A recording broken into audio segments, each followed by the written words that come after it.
Maître Alice Com, bonjour. Bonjour. Elecam vient de rendre publique la liste des candidats retenus pour l'élection présidentielle du 12 octobre prochain. Celui de Maurice Kamto n'y figure pas. Êtes-vous surprise? Je suis surprise, mais pas tout à fait.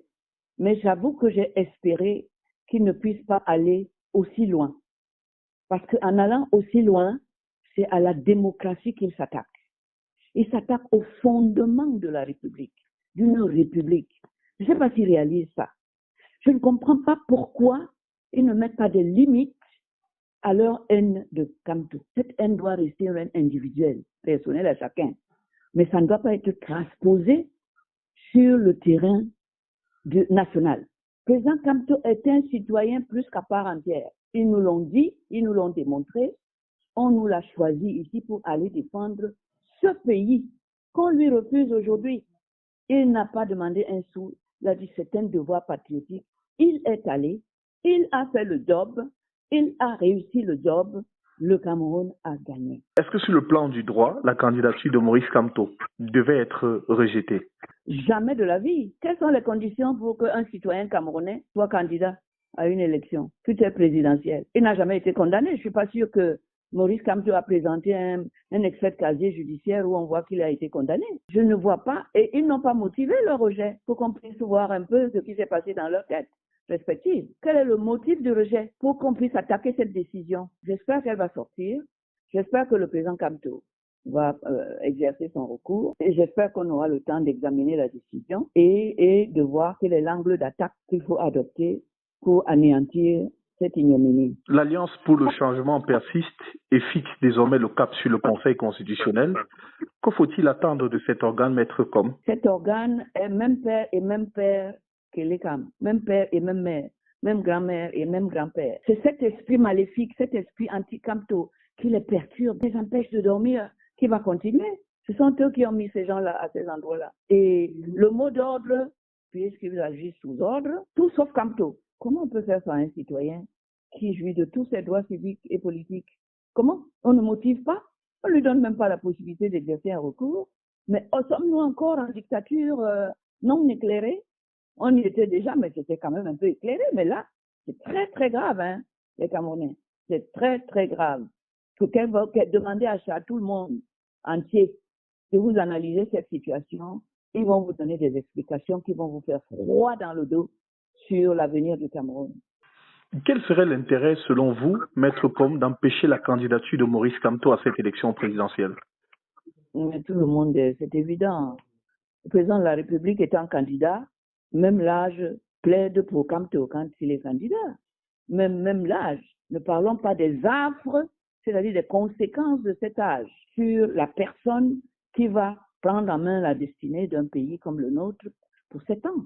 Le mot retraite, le président remplit toutes les conditions physiques et autres pour prendre la retraite, sans que ça soit une insulte. Il remplit toutes les conditions, quel que soit le lieu où il irait travailler aujourd'hui, où il aurait travaillé aujourd'hui, on l'aurait mis à la retraite. Il y a des raisons qui sont universelles. Pourquoi est-ce qu'il fait de l'ombre à quelqu'un qui ne devrait même pas être là, mais qui agit de cette façon-là parce qu'il détient les leviers du pouvoir et qu'il a lâché, depuis là, on a lâché des expressions glaçantes dans le dos de un Babiliké ne sera jamais candidat. Kamto ne sera jamais candidat. Et on ne vous donne pas les motifs pour lesquels Kamto ne peut pas être candidat, tout en étant un parfait, un honorable citoyen camerounais comme les autres, qui a représenté le Cameroun hier, qui a enseigné le Cameroun à nos enfants, ici et ailleurs. On ne vous explique rien. Quelle est cette dictature? Vous prenez une décision, vous ne la motivez pas, vous ne donnez pas à la personne que vous avez condamnée la possibilité d'exercer un recours. Moi, avocat qui fait les tribunaux tous les jours, ça me semble tout ça inacceptable. Et j'espère que le peuple camerounais ne va pas accepter d'être traité comme ça par ceux à qui il a donné le pouvoir. Parce que non seulement il n'outrepasse ses pouvoirs, il est perverti. Si le collectif des avocats décide, par exemple, de saisir le Conseil constitutionnel, est-ce que vous allez vous joindre à ce collectif, Maître, pour soutenir la candidature de Maurice Kamto? Mais ça vous me parlez d'un collectif, il y a déjà beaucoup d'avocats là-dedans.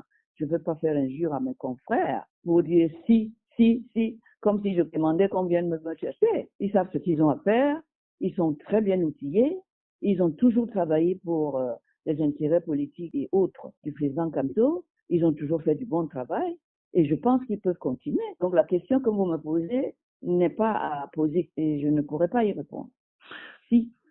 Non, nous avons une situation à gérer et ce n'est pas que les avocats. J'appelle tout le peuple camerounais parce qu'il s'agit de la démocratie. Vous comprenez? Il ne faut pas rester là en disant les autres doivent faire. Non, le peuple doit dire non à cette dictature qui arrache sa place, ses pouvoirs, s'en accapare pour les opposer à un individu. Si le peuple ne dit pas non, le Conseil constitutionnel non plus ne dira pas non. Quel est donc, selon vous, le message que les institutions camerounaises renvoient au peuple en rejetant la candidature du professeur Kamto? Mais moi, j'ai toujours su que les institutions sont aux ordres. Et vous avez le président, comme parmi la liste des candidats, le président de la République. Vous croyez qu'il peut accepter la concurrence de Kamto? Même physiquement, ils sont debout là tous les deux.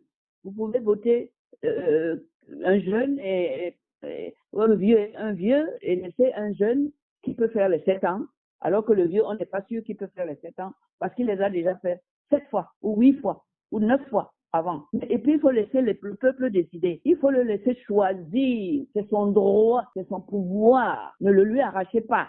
Ne lui imposez rien. Et maintenant, si le peuple accepte qu'on lui arrache tous les pouvoirs, c'est même pas vrai qu'il y ait des élections.